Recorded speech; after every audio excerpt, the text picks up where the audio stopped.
Today we're Sounds going to be good. discussing how you can turn multiple passions, multiple interests, multiple skills into a sustainable and resilient multi-income livelihood, essentially. And when I say livelihood, that could be a side hustle. Like it could be that you already have like a job that you enjoy and you want to keep, but you'd like to earn a little bit of money on the side. It could be a business you already have that you would like to add more elements to. Or it could be that you want to create a whole new business and you've got lots of different passions and you'd like to find ways to sort of stack them all up cleverly. So, yeah, I guess the reason for this conversation is because it does feel like we're in tough times, both ecologically and economically, and things feel wobbly and a little bit frightening. And one of the ways that we can counteract some of that wobbliness is through resilience, the ability to move and be flexible and bounce back from shocks. And one of the key things that helps with resilience is diversity. So that's the idea that you might have, a core need like making an income, making money, met by multiple different sources. And that's what helps you weather storms. But there are obviously pitfalls with diversity in the sense that, if you are randomly stacking things up haphazardly, they might take heaps of energy. You might be lacking direction. Your clients might be confused. Your customers might be confused, and your income stream can be really wobbly. So we want to kind of speak to that and the way that you can stack these income streams up a little bit more strategically so they support one another. And yeah, Laura and I really believe that permaculture is a tool that can help you with that, particularly the principle number 10, use and value diversity. There's 12. I never can remember them all off the top of my head, but today we're talking about number 10. So I guess just quickly for those who might not know too much about permaculture, it's a design system. It's a way of designing resilient and sustainable lives. Traditionally, it's been used for landscape. So you might have heard of like permaculture gardens, permaculture farms, but it actually can be applied to absolutely everything. And Laura and I are really interested in applying it beyond the garden. We've realised we've got a shared passion in that, and that's sort of why we're here today. I really enjoy applying it in the business and marketing sphere, and Laura really enjoys applying it in the finance and planning for retirement sphere. So they're the lenses we're going to be looking at this multi-income, multi-passionate business idea from. So yeah, Laura, perhaps would you like to kick us off by introducing yourself and telling us a little bit more about your work? Sure. So again, I'm based in Florida in the United States, and I am a green living and money coach whose work is very much shaped by permaculture. And in fact, it was my discovery of permaculture that occurred about the same time I just heard of the FIRE movement, the financial independence, retire early idea, just wanting more agency and autonomy in my life with my time, but not really identifying with the investing in the stock market, to such a degree of Yeah. the FIRE movement, not wanting to invest in the things that are destroying my future to prepare for the future. And so it just became a journey of like, I want permaculture FIRE. What does permaculture financial independence look like? We talk about financial freedom and breaking up with the machine and Mm. permaculture, but there wasn't a clear roadmap for. I live in the United States. How do I still have health insurance with permaculture? If I'm going to have my permaculture business, or how do I think Mm. about retirement if I'm not going to be investing in the 401k or the stock market like others. So it started out with that, and it's all been about my own personal journey. And I gathered that other people are asking these same questions as well, especially as they discover permaculture. So it just became about sharing that with others. Yeah, I love your work. I feel like I've been watching you from afar for a couple of years, and you have a really unique perspective that I feel like a lot of financial coaches or advisors don't really approach. It's that, really that values-based approach and that earth care and people care approach. So yeah, I'm really, really happy that you can Thank bring that lens to this conversation. And then, yeah, from my perspective, thank you. I call myself an ethical digital marketing consultant. I do have a multi-passionate business. I'm also a journalist, a urban permaculture gardener, a workshop facilitator. I wear many hats, and we can talk about how I make that work later. But most recently, I've founded Permaculture Marketing. So I'm now really interested in how we can use systems thinking and the ethics of earth care, people care, and fair share within businesses and within the marketing of ethical businesses, because I really feel like small business can be part of that revolution towards a more positive future. We actually hold a lot of power as small business owners, and if we can harness that power for good, I think we can really be part of a real change. So, yeah. All Yes. right. Beautiful. Absolutely. Well, I'm so glad you do what you do and I'm so glad that people are here with us because Mm, there's a lot of work to be done for a regenerative future. And there's a lot of potential for people to earn income from it. But just because we have these ideas about what we might do doesn't mean we necessarily know how to launch. mm, And yeah. the lack of voices in how to succeed in business, without going down the conventional, way of doing it. We don't, Yeah. you're a treasured voice in this space, and to be as Oh, active on Instagram, especially, and as talented as you are, it's very helpful to people. oh, that's very kind of you. Thank you. All right, let's dive in. I wondered, Laura, I'll hit you with the tricky question to kick us off. If we're thinking about that principle of use and value diversity, maybe would you like to have a crack at explaining what that means, and particularly the idea of stacking functions? Because I feel like that's kind of the crucial element that we're getting at here with all of this.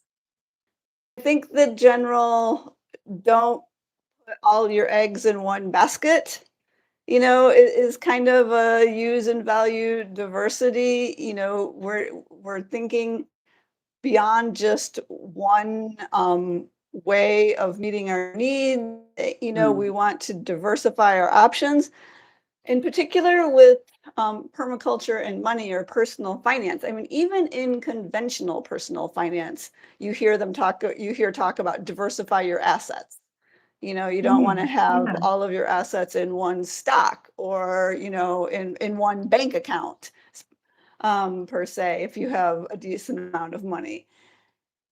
So even there, it already exists. With permaculture, it's thinking about, again, beyond just investing in the stock market, like what else can we do with money?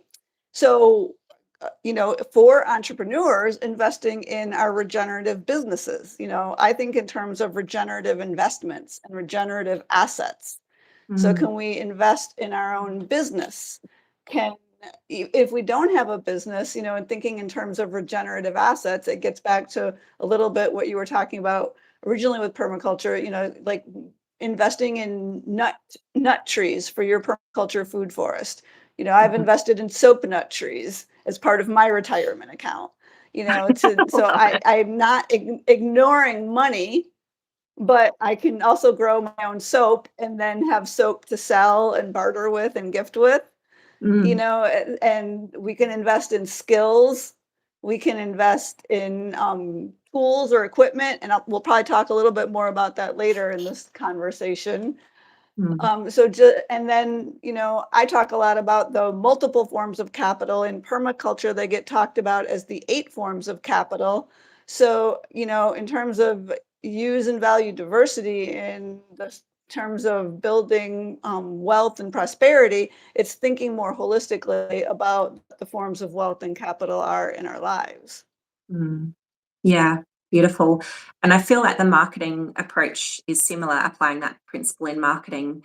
It's really about both having a diversity of elements, whether that's like income streams or marketing tools, but also about the interconnections between them. And I really like that quote from Aristotle, I think it was, the whole is better than the sum of its parts. So it's not so much about having, Mhm. 16 different things and trying to manage them all, but more so about having a few very carefully selected things and then really focusing in on how they interact with each other. And I feel like that's kind of at the core of making a multi-passionate business work, is figuring out what those interconnections are and getting them humming. And that's sort of how you avoid that haphazard stacking. And that's how you start to get more money coming in, which means you can work, with diversifying the ways you use your money as well. And so, yeah, there is that concept in permaculture of stacking functions. Do you want to speak to what that concept means, Laura? Well, stacking functions is getting multiple uses out of something, or as many uses as, as you can. So if we think about a bicycle, it could, if I ride my bike, it can be my transportation. It can be a form of exercise for me. It can be my opportunity to connect more with my neighbors because I'm Mm. outside and I can stop more easily. Yeah. It can be my way of foraging more easily because I can stop, readily and forage. Like I can get all of these uses and efficiencies and benefits out of one task or one particular item. Yes, yes, beautiful. And it works the other way too, doesn't it? In the sense that you try to have every core need met by multiple elements. So I think in terms of the income streams, we've sort of been taught that you go and get a job and you get your paycheck, and that's your income stream, and that's the end of it. And in some ways, and for a lot of people, that's great. That works really well. But I feel like it's a good opportunity to crack open our thinking a little bit on that, because earning an income in a capitalist society is a core need. And it's what allows us to be stable and resilient and do good in the world and support other people and fair share and all of those things. And so if we look at it from a core need that needs to be met by multiple functions, a multi-income business just aligns so beautifully. You might have a little bit of money coming in from this arm and a little bit from that arm. And maybe there's an element of your business or your side hustle that does earn the most amount of money. But that the idea is that you do have kind of an insurance policy, almost like a backup plan. Um, so I guess at this point, people might be thinking like, that's great, but how on earth do you even figure out what to do, like what to focus on? And I guess the way that I would start if it were me, well, there's probably two things, and both of them involve Venn diagrams, because I just love Venn diagrams. So, that's where you kind of get the overlapping circles and see the bit in the middle. And so the first thing I would look at from a Venn diagram perspective is the concept of niching. And if you've had anything to do with marketing, you've probably heard of niching and run away in horror, because it's got like a bit of a bad reputation. And I think people, especially multi-passionate people, do tend to find it constricting, because it's often about, like pick one thing and one type of person and one element and go hard after that and forget all of the rest. But I like to think of it in a bit more of an expansive way. And I've heard it described as simply like your role in the community. So you might think about like, what are the sort of specific needs can you meet of people in your community? And it might be your immediate community, like your literal suburb or city, or it might be like the global community. You can interpret community however you like. But I think if we start from that perspective, it's a little bit more expansive. Like what is the need that I'm trying to meet? And you can also think about, well, what are some of the common ground between those different types of people, or the different skills that I have and the needs that I meet. So that could even be something like language. Like maybe you speak Greek and you're the only person in your community who speaks Greek, and for some reason you have like some legal qualifications, you also know how to fix cars, and I don't know, something else completely random. You're an acupuncturist, like three completely random things. But if you had a large Greek community and you offered all of those services in Greek, that becomes the thread that ties them together. So I suppose coming back to the Venn diagram idea, it's thinking about what are your passions and interests and skills, and what areas of the community can they serve, what needs can they meet, and where do those needs start to overlap? The niching and the finding the common ground, the overlap of where the services you offer are and where the audiences are, and the customer base, I guess. It's actually something for those some of you know that I'm co-author of a book called Growing Free, Financially Resilient and Economically Empowered. And one of my co-authors is Mike Hogue, another permaculturalist. And he has many years in permaculture teaching people about starting permaculture businesses. And he dedicated, a number of pages in our book to writing about how marketing and having these regenerative businesses is really community organizing, community activism. It's Mm. finding where your skills and interests can be of service to the community, and earning a right livelihood from it. So this whole idea for me, yes, the Venn diagram and the interests are very important, but I think the more you can find the overlap in your audience, the more Mm. it can propel you. Because it just makes targeting your marketing easier. It just creates ready fans that are gonna, be interested in multiple things, and they're gonna be telling others, about them. And so the first example I'll share is my boyfriend, who he calls himself redirected. He's in his 60s, and so he retired from a career as an airline mechanic, and he does have a decent um, you know, financial situation, a base from that, but he doesn't touch it. He doesn't touch that because he's redirected in this Mm. way of being in community service. It's like he's living a second life because he was so unhappy as an airline mechanic. And now he's found that Venn diagram of his interests and the audience, Wow. and what makes him feel alive and sparks joy in him. And so Mm. his stack of income streams, his largest one is his yoga practice. So he went through yoga teacher training a little over 10 years ago. And to finish up his training and get certified, he needed to offer classes somewhere. He needed to go to a studio and be teaching. And there was no studio that would let him do it. So we live in Florida.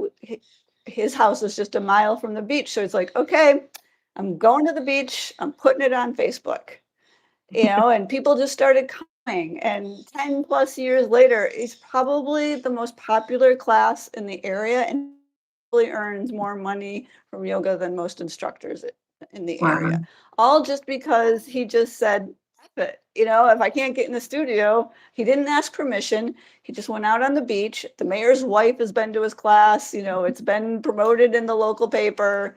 So people know about it. So and people say that he's developed this sangha, this community.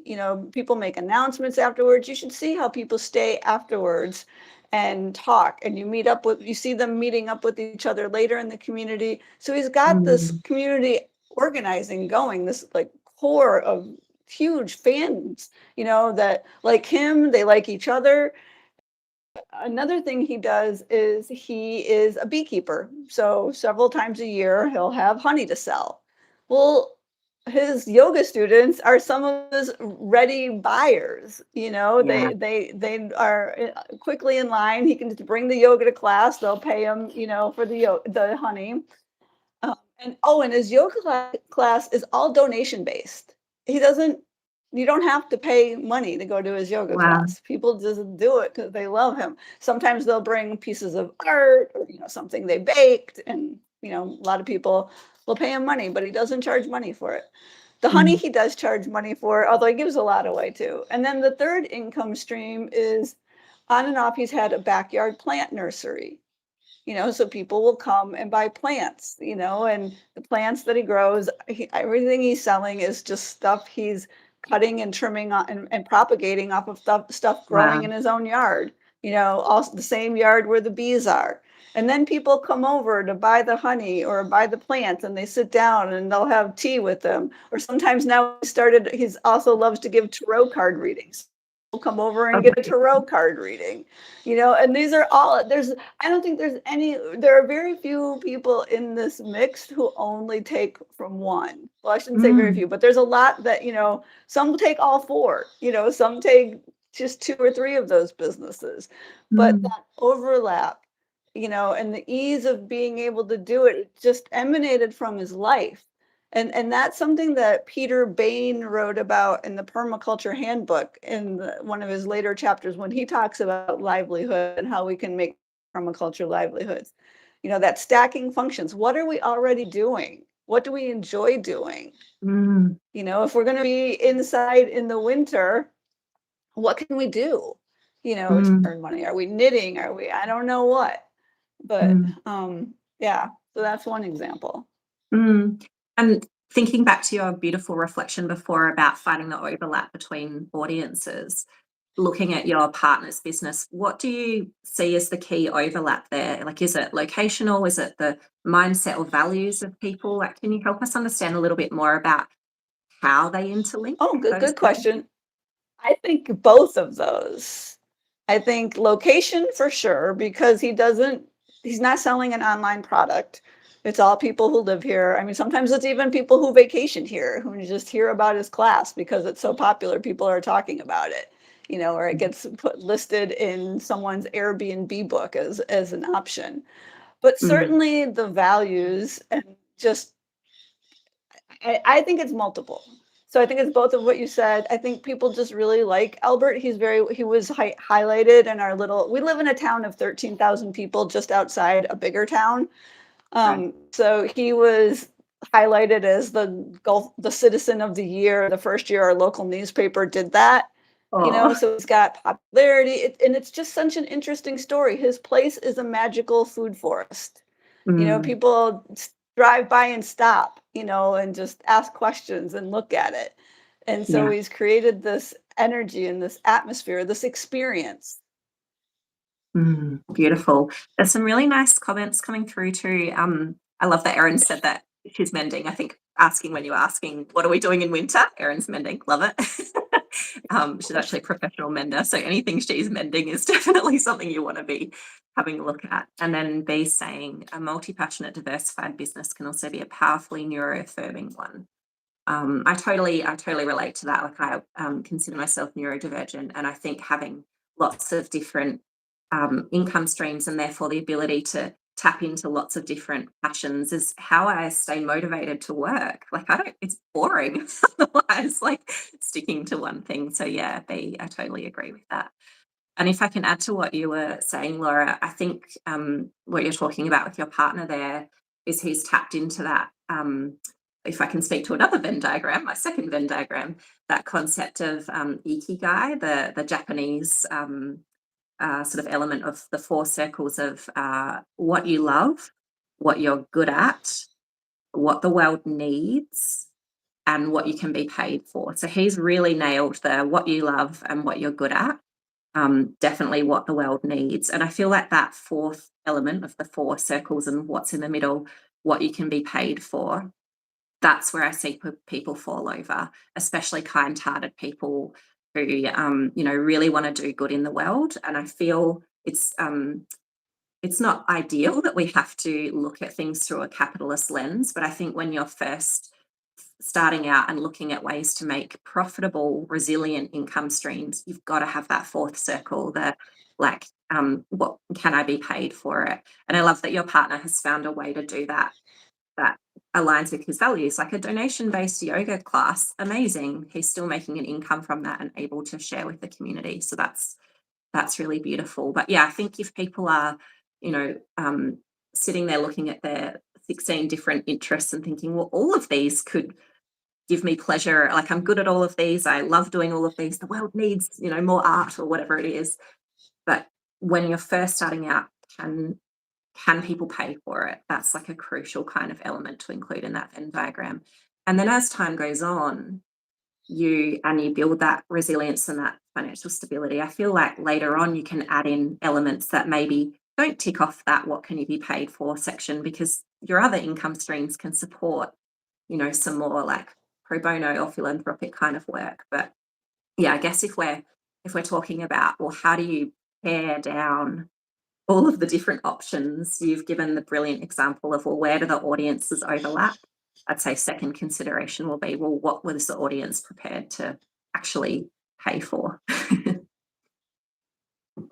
Our community is skews slightly older, so I do think that really helps with the yoga and just all of his income streams because, as I said, my boyfriend is in his mid 60s, so he's targeting a demographic, that generally has more money than younger people. Yeah. So that I think helps. Not to say that we shouldn't target younger people, but just acknowledging part of his success. I will also say that he is very forthright, like not even forthright is not even the right word, like very quick to invite people to his yoga class or to what he's doing. Mm, Much more so than me. To me, sometimes I'm like, wow, that just doesn't, I feel like I'm a lot more humble, but I think that's to my detriment. I'm mm, sure some people are like, okay, that's enough, Albert, maybe not quite yet, but I think we can be more forthright about it. mm, Um, and mm. especially when we're offering things that are so valuable to the community, and that's what I mean. I guess especially when we have the feedback that so many others appreciate it, Yes. like Albert Yeah. has.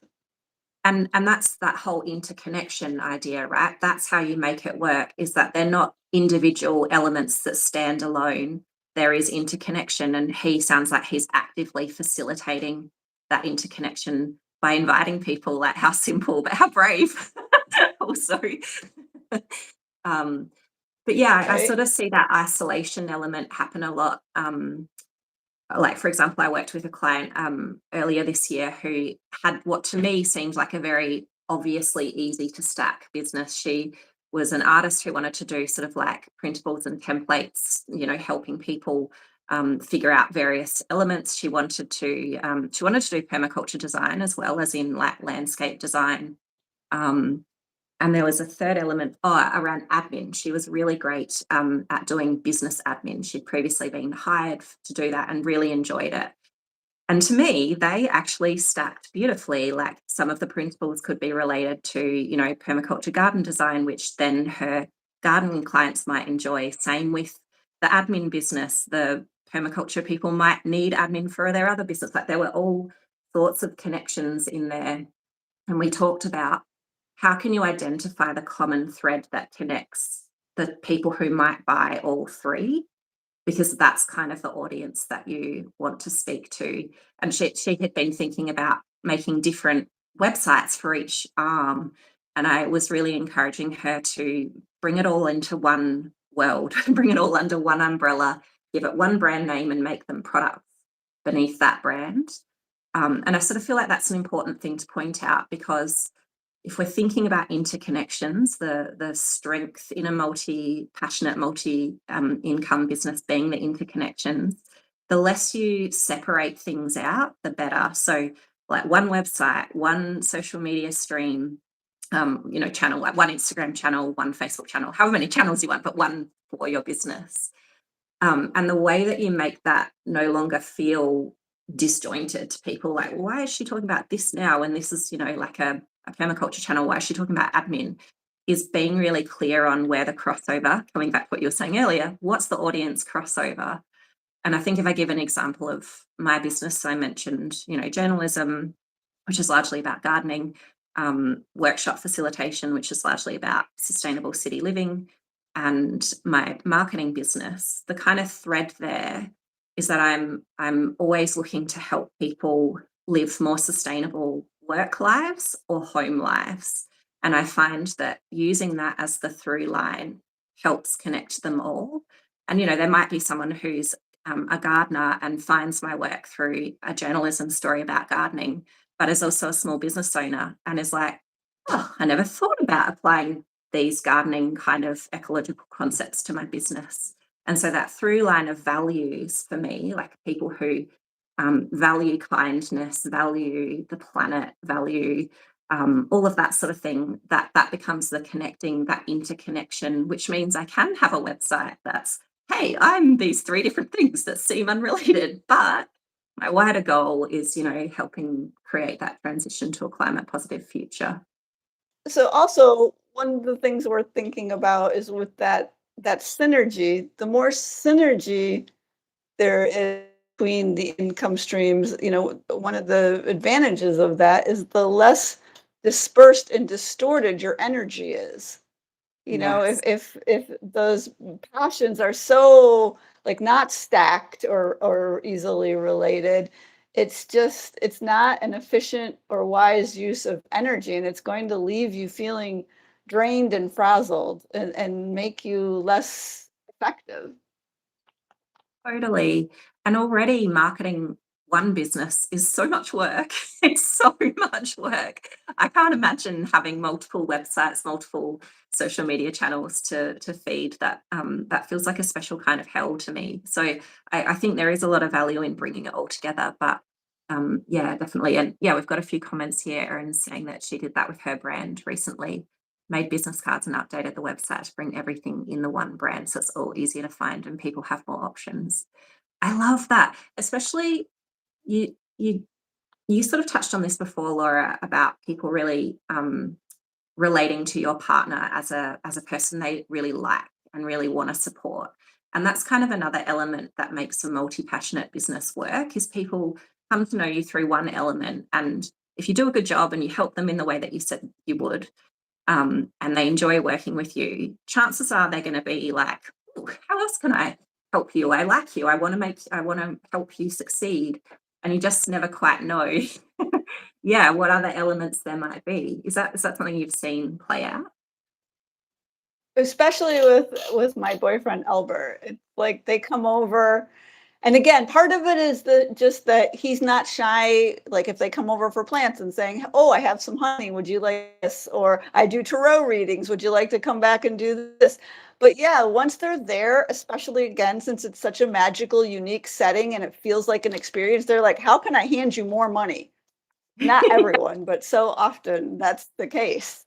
And I Yeah, think, the more you can create the feeling, not everyone's going to have the physical presence that Albert does, but like, how do you make people feel that they're part of an experience or part of a tribe, yeah, or part of a vibe? yes. Yeah, yeah, I totally agree. Yeah, and B's saying there too, it really helps your clients if you find someone that you love working with, it's easy to say yes to other offers. And honestly, to me, this is kind of the core of ethical marketing. Like I like to talk about how, I really don't enjoy hustle culture and I love taking afternoon naps and I only work 4 days a week and I still have this business that supports itself. And my goal is to help others do the same. But one of the key ways of making that happen is by creating offers that sell themselves. In inverted commas, nothing sells itself. You always have to do some kind of marketing.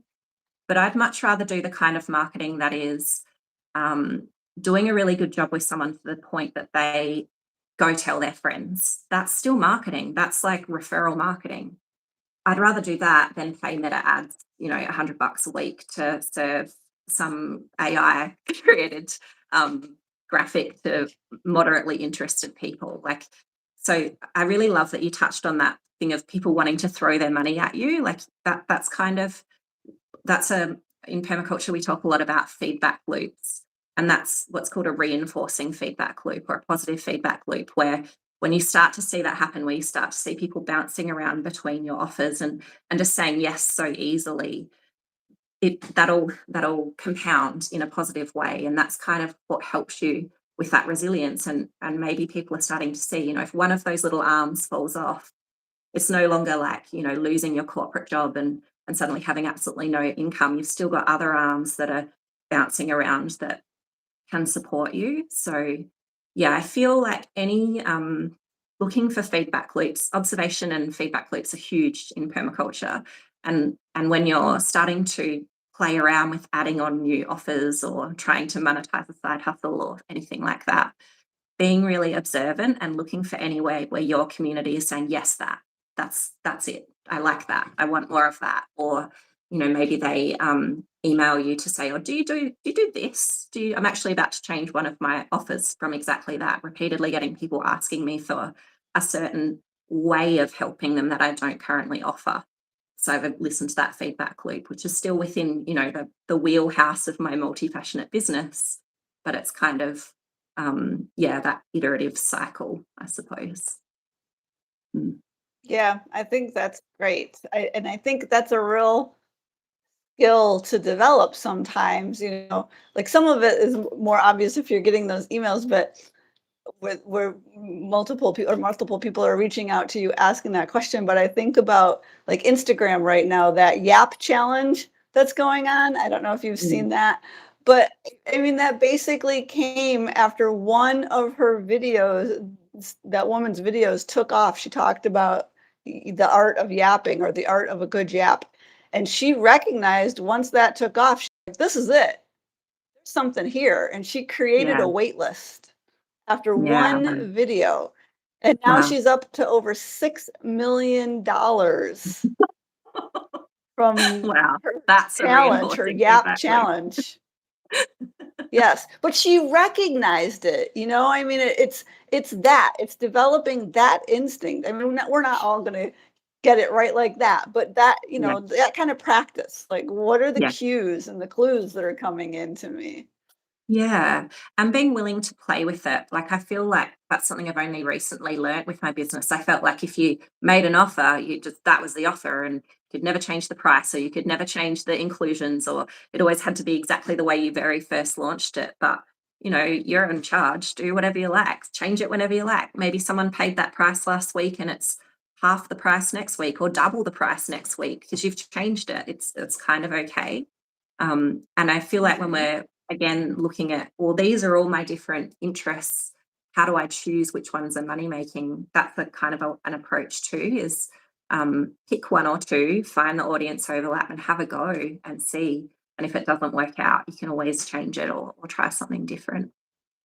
I feel like, have we spoken enough to the finance side of things here, Laura? Is there anything from that particular lens that you'd like to drop in at this point?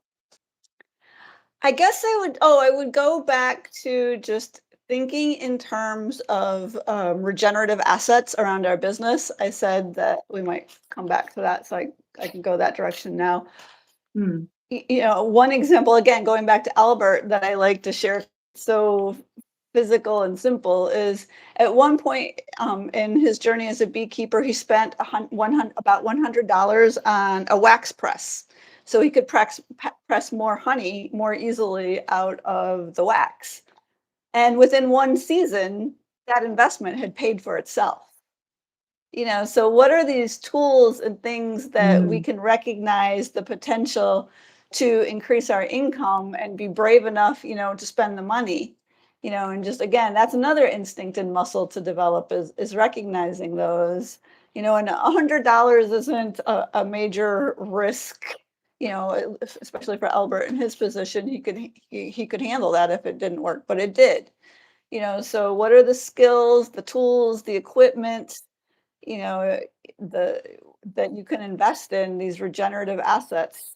mm. We can invest in them as individuals, but especially if we're business owners. Yeah. Yeah, that's really clever. Do you have other examples um, that you've seen of people doing multi-passionate, multi-income businesses really well? Yes, a few. You're one of my favorites to share. Oh, I try to look at them from, people who are doing multi-passionate businesses from a regenerative or permaculture perspective. And so another one I like to talk about is my friend Elise Pickett, who lives not too far from me here in Florida, and her business is the Urban Harvest. So she's an urban grower here in St. Pete, Florida, and she has a very popular YouTube channel and Instagram channel or account.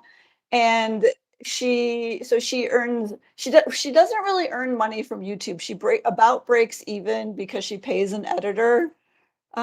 She's told me, but she runs a seed club because she's really honed in on what seeds do well. We have a very specific climate here in Florida. Our growing seasons are basically Mm, inverted, and mm, it's different what varieties do well here, what does well here. So she's gotten really good at that and just gardening in general. And so she offers classes in person, and gets invited to teach different places. She wrote a cookbook. She just recently came out with her a new book, um like not a cookbook, but like you read it book, and I can't remember the title of it, but she's doing a really great job. She's been featured in Better Homes and Gardens on there in a video. I saw her in a video by the Associated Press. So she's really wow. getting good coverage, and coming up with some really wonderful income streams, all based on helping people grow food in our Florida climate. So that's her audience overlap, really going into the skill that they want to learn and the location that they live in. Is that kind of how you see it for her? Yeah, that Mm. and that, yeah, that interest in gardening. Yeah, yeah, yeah. That's a great example. I can share one too. It's also my partner. Hilariously, that both our partners have multi income businesses. But yeah, so he is a trained chef. He went to Le Cordon Bleu and then moved into permaculture later on as sort of like a career change, and now has ended up with a business running workshops across Tandania, Adelaide for councils. So councils hire him, pay him, and then provide subsidised workshops to the local community. So people pay like $5 or $10 and can access a workshop, but he still gets paid a living wage because the council has subsidised it, which is a really lovely model. So that's teaching cooking, like sourdough, fermenting, Mm, sauerkraut, kimchi, all of those sorts of skills. And he also is a musician, so he's a drummer and plays banjo. And he's ended up he wrote an album. All of this ended up on the one website. Like he describes it as uh, plants, music, and workshops. And because he had that all in the one workshop, some councils started saying, "Hey, do you run music workshops? Like, could you do a drumming workshop for kids? Could you do a ukulele workshop for kids?"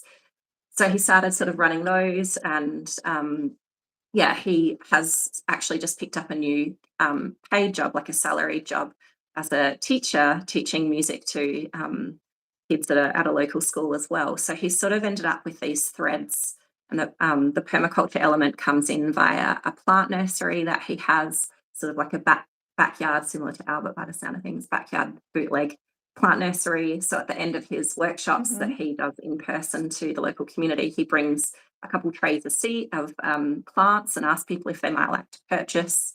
And so he, in a similar way, is getting people bouncing around all of these different offerings.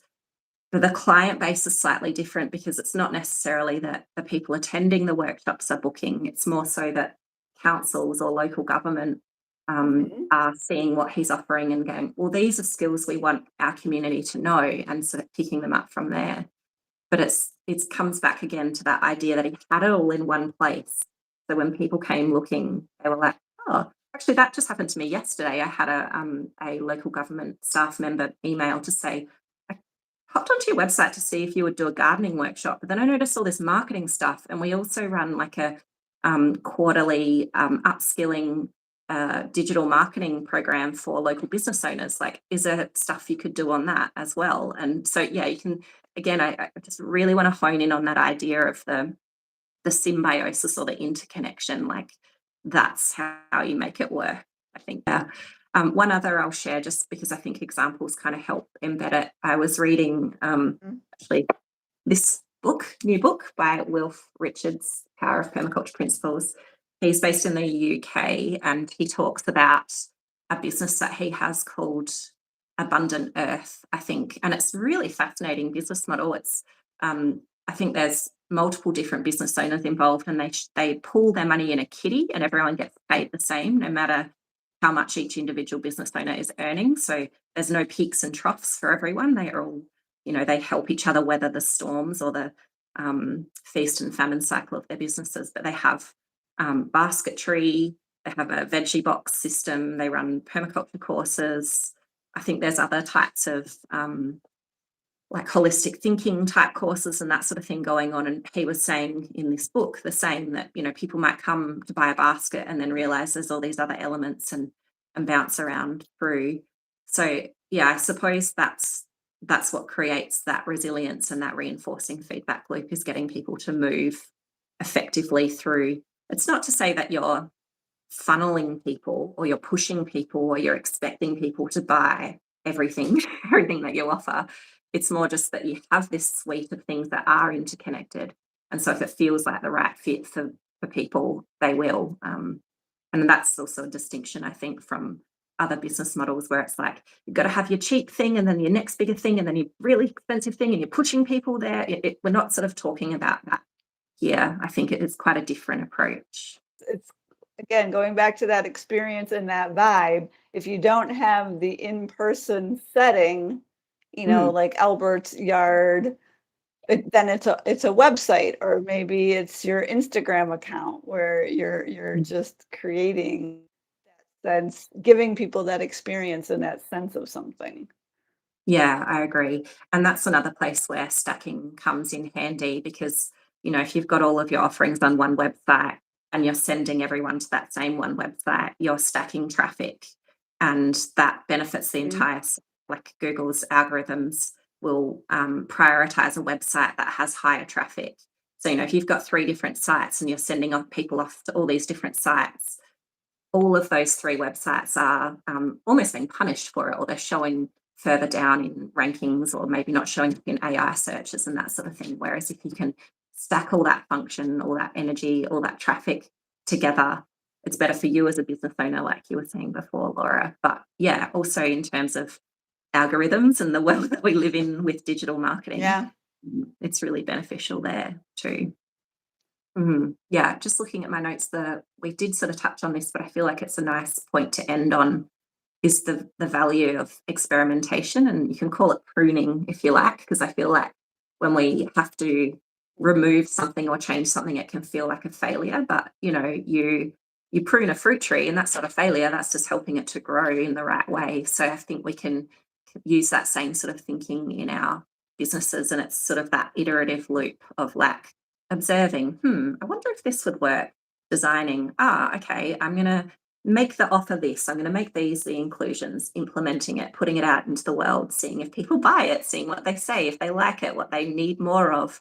And then that last step is the iteration step, where you start to tweak and change and maybe prune. Maybe you're like, no, that didn't work, I'm going to try something completely different. And that's totally fine. That's all part of it too. All right, so we had a couple reflection questions that we thought we might leave people with. I should also say that in the notes, but I will add to this one a couple of links. Laura's got a really great Permaculture and Money ebook that I read and was like, oh, we got to get on and chat because there's so much gold in there. So I would definitely recommend that. And I've got a couple links to a permaculture principles series where you can read a bit more about how the principles can be used in marketing. So there's sort of some next step options for you. Did you want to say anything further to that, Laura, before I drop the final reflection questions? Nope, that's good. Beautiful. So yeah, I guess thinking about everything that we've discussed, and thinking about your interests and how you might turn them into income streams, sort of take a twofold approach. So the first would be, you know, asking yourself those questions about, do I enjoy it? Do I have those skills? Is there a need for it? And can people pay for it? So those 4. And then finding that part in the middle. You might do that for all of your different interests or things that you're thinking you might be able to make money from. And then when you've realized the sum, we've weeded out the ones that do kind of tick all of those 4 boxes. The second step would be, can they share a customer base? Where is the audience overlap? What would be the most efficient use of my energy if I brought them together into one business? And that might provide a place to start. Well, thank you so much for joining me today, Laura. I've loved this conversation. I feel like preparing for it has helped push my thinking forward on this permaculture principle as well, which is really beautiful. And I'm so glad that people found us live. It's been really nice to see your Yes. conversations and enthusiasm come through too. Yes. Well, thank you for initiating this, and thanks everyone for being interested in Beautiful. this. And thank you for your contributions to the world. The world needs your businesses. Oh, yes, couldn't agree more.